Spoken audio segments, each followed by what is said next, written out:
students, welcome back to maths class once again.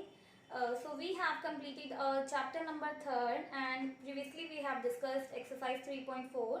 Today we will do a quick revision of our chapter number 3rd, and based on this you will be given a worksheet that you have to do yourself, try yourself, and we can discuss your doubts.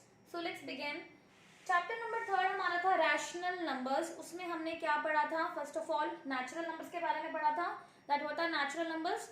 Numbers starting from 1, 2, 3 and so on are called as natural numbers. Counting numbers are called as natural numbers.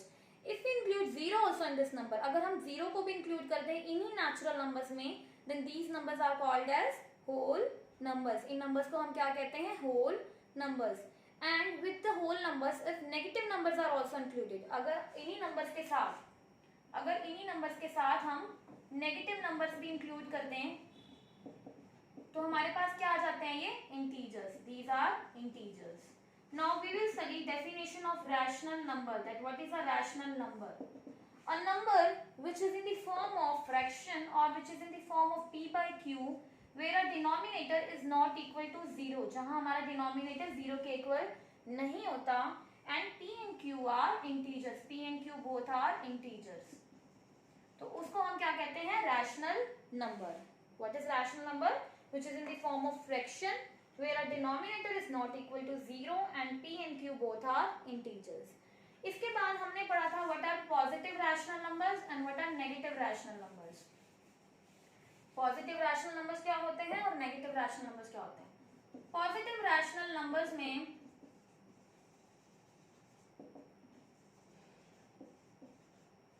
both numerator and denominator should be positive, like 2 by 3, 6 by 8.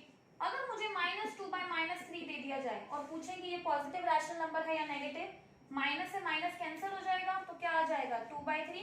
तो ये भी क्या है? Positive rational number. यहीं पे अगर मुझे एक नेगेटिव रैशनल नंबर पूछा जाए, that what is a negative rational number? Negative rational number कौन सा होता है? तो अगर मेरे पास आ जाए -2/3, क्या हो गया? ये negative rational number. So in a negative rational number, either numerator should be negative or denominator should be negative. जैसे कि 6/-7, -2/8, 6/-4. तो ये सब क्या है? नेगेटिव रैशनल नंबर्स हैं. इसके बाद हमने पढ़ा था representation of rational numbers on number line. कैसे हम रैशनल नंबर को नंबर लाइन पे रिप्रेजेंट कर सकते हैं. Representation of rational numbers number line पे. नंबर लाइन में क्या होता है? इस साइड पॉजिटिव नंबर्स होते हैं और इस साइड नेगेटिव नंबर्स होते हैं. अब मुझे सपोज करना है 3/4 को नंबर लाइन पे रिप्रेजेंट. तो हम कैसे करते हैं? जो भी न्यूमरेटर और डिनोमिनेटर में से नंबर बड़ा होता है मुझे उतनी ही यूनिट्स बनानी होती हैं. जैसे कि 4 बड़ा है तो मैं 0 के बाद 4 यूनिट्स ले लूंगी. 1, 2, 3, 4. और मुझे चाहिए 3/4. तो मैं क्या करूंगी? इसको कैसे लिख सकती हूँ? 1/4, 2/4, 3/4 एंड 4/4. 4/4 कट करने के बाद वापस 1 आ जाएगा. मुझे चाहिए था 3/4. मैं इसको सर्कल कर दूंगी, मार्क कर दूंगी, दैट इज 3/4. ये क्या आ जाएगा मेरा? 3/4. अब अगर मुझे करना हो -5/4 रिप्रेजेंट करना हो नंबर लाइन पे, -5/4. मुझे ये पता है कि 0 के लेफ्ट साइड में क्या होते हैं? नेगेटिव नंबर्स होते हैं, नेगेटिव रैशनल नंबर. 5 और 4 में से कौन सा नंबर बड़ा है? 5 बड़ा है तो मैं उतनी ही यूनिट्स ले लूंगी. 1, 2, 3, 4, 5. और ये सारी यूनिट्स बराबर प्लेस पे होनी चाहिए. ये नहीं कि कोई एक छोटी यूनिट बना दी आपने, कोई बड़ी यूनिट बना दी. अब मैं इसको कैसे लिख सकती हूँ? -1/4, -2/4, -3/4, -4/4 एंड -5/4. 4/4 को जब मैं कट करूंगी -1 आ जाएगा. तो इसका क्या मतलब? मुझे पता चला कि -1 से बड़ा नंबर है -5/4. अब इसको मैं सर्कल कर दूंगी and this will be, I will take this arrow and I will write this is -5/4. तो मैं ये नंबर मेरा क्या हो गया? -5/4 ऑन नंबर लाइन. यहाँ पे आपको representation of rational numbers on number line आ गई होगी. Next we will do standard form. Standard form क्या होती है? Standard form of rational numbers. Standard form क्या होती है, जैसे कि मुझे नंबर दिया हो 14 बाय में 56, मुझे इसको स्टैंडर्ड फॉर्म में करना हो, मुझे ऐसे लोएस्ट नंबर लेकर आना है जिसमें उन दोनों के बीच कोई कॉमन फैक्टर ना हो एक्सेप्ट 1। 14 और 56 में कोई कॉमन फैक्टर ना हो एक्सेप्ट 1। तो क्या तरीका है, क्या कर सकते हैं हम 14, और अगर हमें ना पता चले कि ये दोनों किस कॉमन टेबल पे जा रहे हैं तो हम क्या कर सकते हैं, इसका HCF ले सकते हैं। मैं क्या लूंगी, 2 7 14, 2 2 4, 2 8 16, और ये 7 की टेबल पे जा रहे हैं। अब 1 और 4 किसी कॉमन टेबल पे नहीं जा रहे, तो मेरे पास HCF क्या आ गया यहाँ पे, 2 × 7 क्या आ जाएगा 14। जो भी मेरा HCF आया उसको मैं क्या करूंगी, न्यूमरेटर में भी डिवाइड करूंगी और डिनोमिनेटर को भी डिवाइड करूंगी उससे। 14 को जब 14 से डिवाइड करेंगे तो क्या आ जाएगा 1, और 56 को जब 14 से डिवाइड करेंगे तो क्या आ जाएगा 4। तो 14 बाय 56 की स्टैंडर्ड फॉर्म क्या होगी, 1/4। क्या होगी, 1/4। Now next we will do, next topic we will do equivalent rational numbers. की इक्विवेलेंट रैशनल नंबर्स क्या होते हैं। अगर कभी भी मुझे किसी नंबर दिया, कोई नंबर दिया हो, जैसे कि मुझे नंबर दिया हो -30/33, मुझे किसी भी नंबर के इक्विवेलेंट रैशनल नंबर जब फाइंड करने हो तो मैं क्या करूंगी, ईदर आई विल मल्टीप्लाई और either I will divide. Same he number से न्यूमरेटर में भी और डिनोमिनेटर में भी मल्टीप्लाई कर दूंगी, या सेम ही नंबर से न्यूमरेटर में भी और डिनोमिनेटर में भी डिवाइड कर दूंगी, लेकिन कॉमन नंबर होना चाहिए। जैसे कि मैं इसका इक्विवेलेंट रैशनल नंबर फाइंड करना हो, मैं कैसे कर सकती हूँ, -30/33 को 2/2 से मल्टीप्लाई कर सकती हूँ। क्या आ जाएगा, न्यूमरेटर में करा है तो डिनोमिनेटर में भी करा है, क्या आ जाएगा -60/66। ऐसे ही -30/33 को मैं 3/3 से मल्टीप्लाई कर सकती हूँ, क्या आ जाएगा -90/99। मैं 6/6 से भी मल्टीप्लाई कर सकती हूँ, 4/4 से भी, 10/10 से भी, but don't ever match your answers from the book, क्योंकि बुक से आपके आंसर्स नहीं मिलेंगे। आप किसी भी नंबर से मल्टीप्लाई या डिवाइड कर सकते हैं, बस ये ध्यान रखना है कि जिससे आप न्यूमरेटर में करोगे उसी से डिनोमिनेटर में करोगे। सपोज मैं 10/10 से भी मल्टीप्लाई कर सकती हूँ, तो क्या आ जाएगा -300/330। ये मेरे तीनों क्या हो गए, इक्विवेलेंट रैशनल नंबर हो गए, किसके, द गिवन नंबर के, जो गिवन नंबर था। Now let's study next topic, that is absolute value. Absolute value of a rational number. तो एब्सोल्यूट वैल्यू क्या होती है किसी भी रैशनल नंबर की, absolute value is the numerical value of the given number regardless of its sign. उसके sign के बिना वो जो नंबर हो वो होता है एब्सोल्यूट वैल्यू। जैसे मुझे निकालना हो -7/13 की एब्सोल्यूट वैल्यू, तो मैं क्या करूंगी, मोड लगा दूंगी।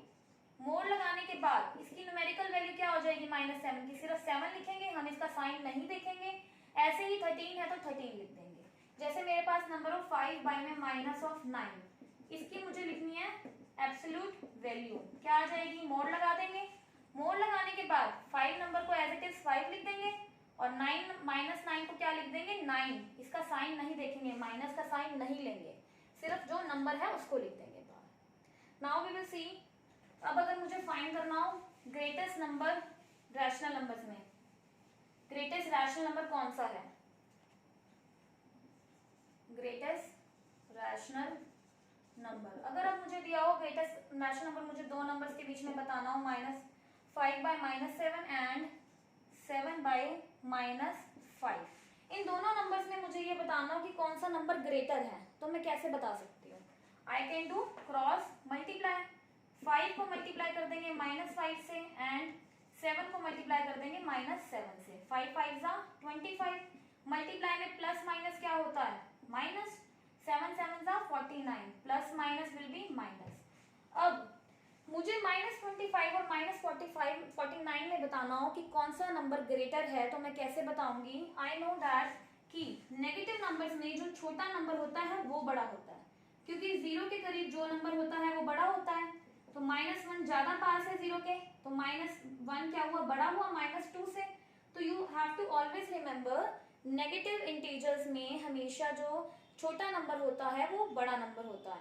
सो हियर -25 छोटा है 49 से, -25 बड़ा हो जाएगा, एंड ऑटोमेटिकली वो कौन सा नंबर था जो दिया हुआ था, 5/-7 will be greater than 7/-5। So 5 by minus 7 will be greater than 7 by minus 5. यहाँ पे आपका ग्रेटेस्ट आपको समझ में आ गया होगा ग्रेटेस्ट रैशनल नंबर कैसे बताना है. नाउ वी विल सी अगर हमें इंसर्ट करना है रैशनल नंबर किन गिवन नंबर्स में. इंसर्ट रैशनल नंबर मुझे दिया हो, मान लो इंसर्ट करने के लिए रैशनल नंबर्स को 1/2 एंड 5/8 के बीच में. तो मैं क्या कर दूंगी, इनके डिनोमिनेटर को क्या कर दूंगी, सेम बना दूंगी. जैसे कि मैं क्या कर लेती हूँ, इसको मल्टीप्लाई कर देती हूँ 1/2 को 1/2 एंड 5/8 दिया हुआ है. मैं किससे मल्टीप्लाई कर लेती हूँ इसको कि दोनों का डिनोमिनेटर सेम आ जाए, क्योंकि दोनों के डिनोमिनेटर जो है अलग हैं. अगर मैं इसको 10/10 से मल्टीप्लाई कर दूँ तो क्या आ जाएगा 50 बाई में 80. तो मैं ऐसा कुछ किसी नंबर से मल्टीप्लाई करूँ कि यहाँ पे भी 80 आ जाए ताकि इन दोनों का डिनोमिनेटर सेम हो जाए. तो मैं 40/40 से मल्टीप्लाई कर लूँ, क्या आ जाएगा 140 = 40 एंड 2 4 = 8, 2 40 = 80. तो अब इन दोनों रैशनल नंबर के बीच में अगर मुझे 6 रैशनल नंबर्स बताने हो, बिल्कुल आराम से बता सकती हूँ. 41/80, 42/80, 43/80, 44/80, 45/80 एंड 46/80. तो आप बिल्कुल आराम से कोई भी रैशनल नंबर्स बता सकते हो. बस आपको ये ध्यान रखना है that a denominator should always be same for the given rational numbers. Now let's move forward. अब अगर मुझे x की वैल्यू फाइंड करनी हो, फाइंड वैल्यू ऑफ x, मुझे x की वैल्यू फाइंड करनी हो. नंबर गिवन है 5 बाई में -7 इक्वल टू x बाई में 21. अगर अब मुझे इस x की वैल्यू फाइंड करनी हो, ये गिवन वैल्यू है मुझे, तो मैं क्या कर लूंगी, cross multiply. 5 will be multiplied by 21 and -7 will be multiplied by x. इस x की वैल्यू फाइंड करनी है, ये मल्टीप्लाई में है -7 इसके साथ. यहाँ पे जाके क्या हो जाएगा, डिवाइड. क्या हो जाएगा, डिवाइड. जब कोई भी चीज अपनी जगह बदलती है तो वो अपना साइन भी चेंज कर लेती है. प्लस क्या हो जाता है, minus, minus plus, multiply divide हो जाता है, और डिवाइड क्या हो जाता है, मल्टीप्लाई. ये मल्टीप्लाई में है इसके साथ, आपको इसका साइन नहीं देखना 7 के साथ जो है, ये माइनस का साइन नहीं देखना, ये x के साथ जो साइन है वो मुझे देखना है. मल्टीप्लाई में है तो यहाँ पे आके ये क्या हो गया, इसके नीचे आ गया, डिवाइड में आ गया. अब मैं माइनस साइन को ऊपर भी ले सकती हूँ, ऐसे लिख सकती हूँ. तो ये क्या आ जाएगी, ये मेरी x की वैल्यू है. क्या आ जाएगी, 7 3 = 21. तो x की वैल्यू क्या आ जाएगी, -5 को मल्टीप्लाई करेंगे 3 से, दैट इज -15. ये मेरी x की वैल्यू आ जाएगी, -15. Now let's move forward. अब मुझे कभी भी एडिशन, मल्टीप्लिकेशन, डिवीजन, सब्ट्रैक्शन करना हो रैशनल नंबर्स का, जैसे मुझे सम बोला गया और सम करो रैशनल नंबर्स का. मुझे दो गिवन रैशनल नंबर्स हैं, -2/9 प्लस में 7/5. तो मुझे ये पता है प्लस प्लस क्या होता है, ऐड करते हैं, प्लस प्लस इज प्लस, और साइन किसका आ जाता है, प्लस का ही. माइनस माइनस क्या होता है, प्लस होता है दोबारा, मतलब ऐड करते हैं, साइन किसका रहता है, माइनस का. प्लस माइनस क्या होता है, सब्ट्रैक्शन, माइनस, साइन किसका होता है, लार्जर नंबर का, लार्जर नंबर का. और माइनस प्लस भी क्या होता है, minus, that is subtraction, sign किसका रहता है, लार्जर नंबर का. तो अब मुझे मान लो ये दो नंबर दिए हुए हैं और उनको मुझे ऐड करना है, लेकिन इनका डिनोमिनेटर अलग है. तो मैं क्या करूंगी, इनका डिनोमिनेटर सेम बनाऊंगी. जब मैं 9 और 5 का एलसीएम लूंगी तो क्या आ जाएगा, 45. 45 को मैं डिवाइड करूंगी पहले नंबर के डिनोमिनेटर से. जब मैं 45 को 9 से डिवाइड करती हूँ तो क्या आ जाता है, 9 5 सा, और 5 को किससे मल्टीप्लाई कर दूंगी, -2 से, क्या आ जाएगा, -10. ऐसे ही 45 को मैं जब 5 से डिवाइड करूंगी तो क्या आ जाएगा, 9. 5 9 सा 45, एंड 9 को जब मैं 7 से मल्टीप्लाई कर दूंगी तो क्या आ जाएगा, 63. Plus minus plus is subtraction, sign of larger number. तो -10 और 63 को जब इनको मैं सब्ट्रैक्ट करूंगी, 63 में से 10 गए तो क्या आ जाएगा, 53/45. साइन लार्जर नंबर का, लार्जर नंबर यहाँ पे मेरा 63 है, इसलिए क्या आ जाएगा, 53/45. Now see subtraction. अगर मुझे गिवन नंबर्स को सब्ट्रैक्ट करने के लिए दिया हो, मुझे दिया हुआ है मान लो 1/7 फ्रॉम -3/8. जो फ्रॉम के बाद नंबर दिया होता है वो हमारा हमेशा क्या आ जाता है, आगे आ जाता है, -3/8 -1/7 आ जाएगा. इनके डिनोमिनेटर अलग है तो मैं क्या करूंगी, एलसीएम ले लूंगी. एलसीएम लूंगी तो क्या आएगा, 56 को जब मैं 8 से डिवाइड करती हूँ तो क्या आता है 7, और वो किससे मल्टीप्लाई हो जाएगा -3 से। 56 को जब मैं 7 से डिवाइड करती हूँ तो क्या आ जाएगा 8, -1 को किससे मल्टीप्लाई करूंगी 8 से, तो क्या आ जाएगा 7 3 -21 and -8 will be divided by 56। Minus minus क्या होता है प्लस, ऐड करते हैं, साइन किसका रहता है माइनस का, तो माइनस माइनस इनको प्लस कर देंगे और मेरे पास क्या आ जाएगा -29 बाय में 56। -29 बाय में 56 विल बी अ आंसर। ऐसे हम सब्ट्रैक्ट करते हैं। नाउ लेट्स सी मल्टीप्लाई कैसे करते हैं। अगर मुझे दो गिवन नंबर्स हो, रैशनल नंबर्स, उनको मल्टीप्लाई करना हो। मुझे दिया हुआ है 3/7 एंड -5/9। इनको मेरे को मल्टीप्लाई करने के लिए बोला गया हो, तो मैं क्या कर दूंगी 3/7 मल्टीप्लाई में -5/9। इनमें कोई कॉमन टेबल से ये कट हो रहे हैं, 3 3 9 कट हो रहा है, कट कर देंगे ऐसे, क्या बचेगा 1, तो यहाँ पे क्या आ जाएगा 3 मल्टीप्लाई -5 बाय में 7 मल्टीप्लाइड बाय 3, क्या आ जाएगा 3 5 15, 7 3 21। अब यहाँ पे सॉरी 1 आएगा, 1 5 -5 एंड 7 3 21, क्योंकि यहाँ पे 3 से कट हो गया था, 3 3 9, तो -5/21 विल बी अ आंसर। अगर मुझे रेसिप्रोकल दिया गया हो कि मुझे किसी नंबर का रेसिप्रोकल करना हो, मुझे 9/-11 का रेसिप्रोकल करना है, तो हम क्या करते हैं, जो डिनोमिनेटर में है वो न्यूमरेटर में आ जाता है, और जो ऊपर है 9 जो न्यूमरेटर में है वो डिनोमिनेटर में नीचे आ जाता है, मतलब पलट जाता है नंबर क्या होता है पलट जाता है, जो ऊपर होता है वो नीचे आ जाता है और जो नीचे होता है वो क्या होता है ऊपर आ जाता है। जैसे मुझे 5/7 का रेसिप्रोकल करना हो तो क्या हो जाएगा, नंबर उल्टा हो जाएगा, 7/5 आ जाएगा। रेसिप्रोकल का क्या यूज है, ये क्यों समझाया गया, ये है इसका यूज डिवीजन में। जैसे अब मुझे कोई नंबर दिया हो, डिवाइड, अब हम करेंगे डिवीजन ऑफ रैशनल नंबर्स। मुझे दिया हो 1/4 y में -2/3। 1/4 को मुझे डिवाइड करना हो -2/3 से, तो हम कैसे करेंगे, 1/4 डिवाइड का साइन -2/3।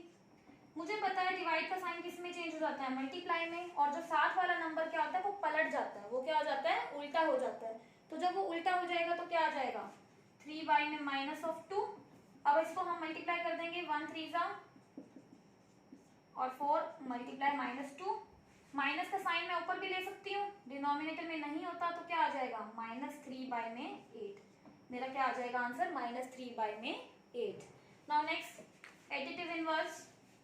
एडिटिव इनवर्स क्या होता है, एडिटिव इनवर्स का मतलब होता है पॉजिटिव नंबर क्या हो जाता है नेगेटिव, और नेगेटिव नंबर क्या हो जाता है पॉजिटिव। एडिटिव इनवर्स का मतलब ही ये है दैट पॉजिटिव नंबर नेगेटिव बन जाता है और नेगेटिव नंबर क्या बन जाता है पॉजिटिव। जैसे कि मुझे दिया हो 1/2, इसका मुझे एडिटिव इनवर्स बताना हो तो क्या हो जाएगा 1/2 का -1/2, और अगर मुझे दिया हो -3/5, इसका मुझे एडिटिव इनवर्स बताना हो तो क्या हो जाएगा 3/5, सिर्फ साइन चेंज हो जाता है। लास्ट टॉपिक देखिए, हमें डेसिमल रिप्रेजेंटेशन बतानी है रैशनल नंबर्स की। एक बीच में आपका असेंडिंग और डिसेंडिंग भी रह गया है, वो आप कर सकते हो। असेंडिंग ऑर्डर का मतलब होता है छोटे से बड़ा, उनके डिनोमिनेटर को सेम बना के, एंड डिसेंडिंग में होता है बड़े से छोटा। तो लास्ट टॉपिक हमारा टर्मिनेटिंग एंड नॉन टर्मिनेटिंग देखिए डेसिमल रिप्रेजेंटेशन में। जैसे कि मुझे डेसिमल रिप्रेजेंटेशन में दो पार्ट्स होते हैं इसके, किसी भी राशि नंबर को दो पॉसिबिलिटी होती हैं, एक होती है टर्मिनेटिंग और एक होती है नॉन टर्मिनेटिंग। टर्मिनेटिंग का मतलब क्या होता है, जब रिमाइंडर 0 आ जाए। जैसे कि अगर मुझे डिवाइड करना हो 1 को 4 से, 1 को 4 से जब मैं डिवाइड करूंगी तो क्या आ जाएगा 4 0 0, 10 आ गया, 4 2 8, 20 आ गया, यहाँ पे 0 कैरी ले लेंगे, 4 5 20। तो यहाँ पे मेरा रिमाइंडर 0 आ गया। इसको रिप्रेजेंट कैसे करते हैं 0.25, ये इसकी डेसिमल रिप्रेजेंटेशन होगी, और इसको हम कहते हैं टर्मिनेटिंग रैशनल नंबर, जब मेरा रिमाइंडर क्या हो जाए 0 आ जाए डिवाइड करने के बाद। अब हम पढ़ते हैं नॉन टर्मिनेटिंग के बारे में। नॉन टर्मिनेटिंग क्या होती है, जैसे कि अगर कोई नंबर दिया है 10/3, इसको 10 को डिवाइड करना है मैंने 3 से। जब मैं 10 को 3 से डिवाइड करूंगी क्या आएगा 3 3 9, डेसिमल ले लूंगी क्योंकि पूरा नहीं जा रहा, रिमाइंडर हमारा 1 आ रहा था। पॉइंट यहाँ लिए तो यहाँ भी लेंगे, 3 3 9, 1 आ गया दोबारा, अगेन 0 को नीचे कैरी लेंगे, 10 3 3 9।